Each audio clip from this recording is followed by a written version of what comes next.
Tercer domingo de Pascua, ciclo B, 18 de abril del 2021. Lucas capítulo 24, versículos 35 al 48. En el primer punto meditamos. Los discípulos, por su parte, contaron lo que les había pasado en el camino y cómo lo habían reconocido al partir el pan. Todavía estaban hablando de esto cuando Jesús se apareció en medio de ellos y les dijo: «La paz esté con ustedes». La rica experiencia que los discípulos de Emaús tuvieron en íntimo diálogo con Jesús resucitado, tanto en la catequesis en el camino como en la mesa, cuando lo reconocieron en la fracción del pan, no podía quedarse en ellos. La experiencia del encuentro con Jesús es un don para comunicar. La oración conduce a la misión. Fueron impulsados por el amor a Jesús y a la comunidad eclesial y por eso comparten lo sucedido. Este testimonio preparó la llegada de Jesús en persona. Jesús resucitado reapareció en medio de la comunidad para comunicar la paz, el gran don pascual que vence todo temor. Señor Jesús, gracias por el don de tu paz. Quítanos nuestros miedos y danos tu alegría para que ésta sea nuestra fuerza ante toda adversidad. Tú que eres nuestro fiel amigo, que quieres caminar con nosotros hacia el Padre, danos la gracia de un gran amor fraterno para aquellos que forman parte de nuestra comunidad, para compartir la vida cristiana con ellos y para que juntos podamos irradiar al mundo tu paz. En el segundo punto meditamos. Atónitos y llenos de temor, creían ver un espíritu, pero Jesús les preguntó: ¿por qué están turbados y se les presentan esas dudas? Miren mis manos y mis pies, soy yo mismo. Tóquenme y vean. Un espíritu no tiene carne y huesos como ven que yo tengo. Y diciendo esto, les mostró sus manos y sus pies. Era tal la alegría y la admiración de los discípulos que se resistían a creer. Pero Jesús les preguntó: ¿ellos tienen aquí algo para comer? Ellos le presentaron un trozo de pescado asado. Él lo tomó y lo comió delante de todos. Jesús resucitado no es un fantasma, ni una leyenda, ni un mito. Es un gran misterio real. Conoce nuestro escepticismo e incredulidad. Por eso se dejó tocar y mirar, porque tiene cuerpo. Esto nos recuerda lo que decimos en el credo: creo en la resurrección de la carne. Nuestro cuerpo también resucitará. No sabemos cómo será. Para Dios no hay imposibles.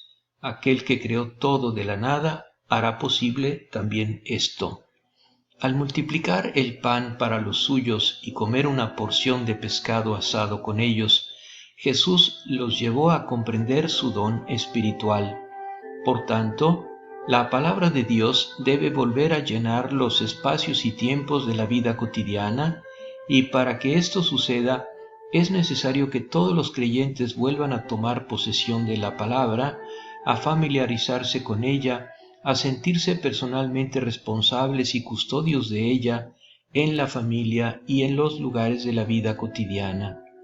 Un testimonio muy vivo es el de una madre y un padre que, con su manera de acoger y perdonar a su hijo y de perdonarse mutuamente, le enseñan tácitamente a experimentar el perdón de Dios, que, partiendo el pan en la mesa y llenando su plato de amor, poco a poco, con la ayuda de muy pocas palabras o recordando frases del Evangelio, le llevan a comprender el gesto del Padre Celestial que nutre a todos los hombres y el gesto de Jesús que se da a sí mismo como alimento a sus amigos. Espíritu Santo, gracias por comunicar a la Iglesia el poder de transformar el pan y el vino en el cuerpo y la sangre de Jesús, para que podamos nutrirnos de Él y vivir como resucitados con Él. Ayúdanos a vivir siempre en comunión con Él y con la Iglesia, y danos el valor de amar y servir como Él lo hubiera hecho en nuestro lugar. En el tercer punto meditamos. Después Jesús les dijo: Cuando todavía estaba con ustedes, yo les decía: es necesario que se cumpla todo lo que está escrito de mí en la ley de Moisés, en los profetas y en los salmos. Entonces les abrió la inteligencia para que pudieran comprender las Escrituras y añadió: así estaba escrito, el Mesías debía sufrir y resucitar de entre los muertos al tercer día, y comenzando por Jerusalén, en su nombre debía predicarse a todas las naciones la conversión para el perdón de los pecados. Ustedes son testigos de todo esto. Este pasaje del Evangelio termina con las palabras: ustedes son testigos de esto. Fue una tarea difícil la que Jesús dio a sus seguidores. Seguían viviendo escondidos tras su muerte, temerosos de ser reconocidos por las autoridades como discípulos del Nazareno. Y he aquí que Jesús les pide que salgan a la luz pública para proclamar que resucitó de entre los muertos al tercer día y para predicar la conversión y el perdón en su nombre a todos los pueblos, comenzando desde Jerusalén. Esta empresa imposible es la que vemos puntualmente realizada en la primera lectura. El día después de Pentecostés, Pedro dice a la gente de Jerusalén: ustedes han matado al autor de la vida, pero Dios lo resucitó de entre los muertos, y nosotros somos testigos de esto. Arrepiéntanse, pues, y cambien su vida. Dejados solos y pocos con la tarea de predicar el Evangelio al mundo entero, los apóstoles no se desanimaron. Comprendieron que su tarea era una sola: dar testimonio de lo que habían oído y visto cumplirse en Jesús de Nazaret. El resto lo haría Él mismo, trabajando con ellos y confirmando su palabra con milagros. Al testimonio de oficio, es decir, en la medida en que está vinculado al ministerio apostólico, hay que añadir lo que el Espíritu puede suscitar en todo bautizado. Este es el testimonio del Espíritu. Los laicos también son testigos de la resurrección de Cristo. Todo laico debe ser testigo ante el mundo de la resurrección y de la vida del Señor Jesús y signo del Dios vivo, nos recuerda la Lumen Gentium 38. Los tiempos que vivimos requieren que se dé un nuevo significado a estas antiguas palabras. El nuevo significado es este: los laicos cristianos deben dejar de considerarse solo testigos pasivos de la fe para convertirse en testigos activos y creativos.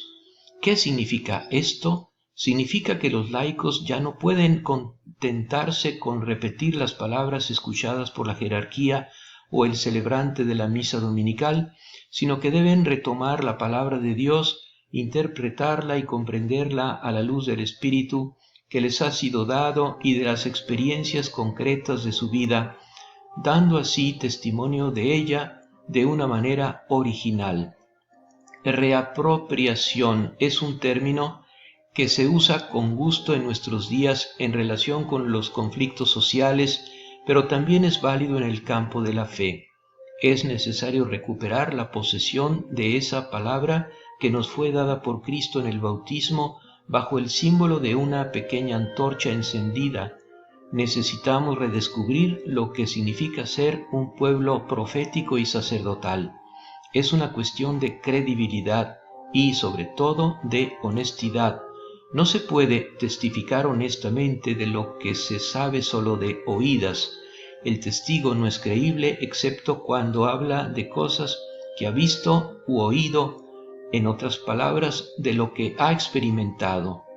Puedo testificar que Cristo ha resucitado y está vivo, solo si ha resucitado en mí y está vivo dentro de mí. Cuando experimento su presencia y su consolación, ¿Cuándo me da la fuerza para abrirme a los demás, para perdonar y estar en la alegría?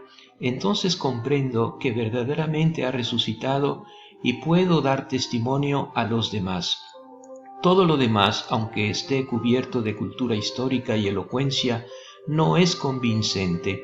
Es como el pálido sol de invierno que ilumina pero no calienta. Incluso San Pablo, después de haber experimentado todas las apariciones del resucitado, de haber examinado todas las apariciones del resucitado a los apóstoles, a las mujeres, a los hermanos, añade su experiencia personal como la que valida todas las demás. Él también se me apareció. Debemos ir a lo concreto para entender cuándo realmente tenemos este testimonio vivo de Jesús y no un testimonio repetido y apagado. Solo un ejemplo. Un testimonio encomiable pero insuficiente es el de una madre que en estos días, con la inminencia de la primera comunión, ayuda a su hijo a repasar el catecismo, a memorizar las respuestas. No es necesario desanimarse diciendo: el Evangelio es difícil, ¿qué puedo entender? ¿Cómo puedo hablar de eso? ¿Cómo se aplica a las circunstancias a menudo tan ambiguas de la vida concreta? A estas dificultades responde de alguna manera el mismo Evangelio de hoy. Mientras hablaban de estas cosas, Jesús mismo se apareció entre ellos. Entonces abran sus mentes al entendimiento de las Escrituras. Jesús no nos dejará solos para hablar de Él. Se hará presente con su Espíritu y abrirá nuestra mente para comprender las Escrituras. Las circunstancias de la vida en las que nos encontremos teniendo que aplicar la palabra de Jesús serán en sí mismas un maestro más eficaz que los libros y los pupitres, porque la palabra ilumina la vida y la vida la ilumina. Que la Eucaristía nos impulse hoy a responder con un sí humilde y valiente a la propuesta que Jesús nos hizo de ser testigos de su resurrección. María, Madre de nuestra esperanza, aumenta nuestra fe y nuestro espíritu de caridad, para que nuestra oración continua pueda impregnarnos a todos del amor, la alegría y la paz de tu Hijo resucitado y animarnos a comunicarlo en todas las circunstancias de nuestra vida diaria. Amén.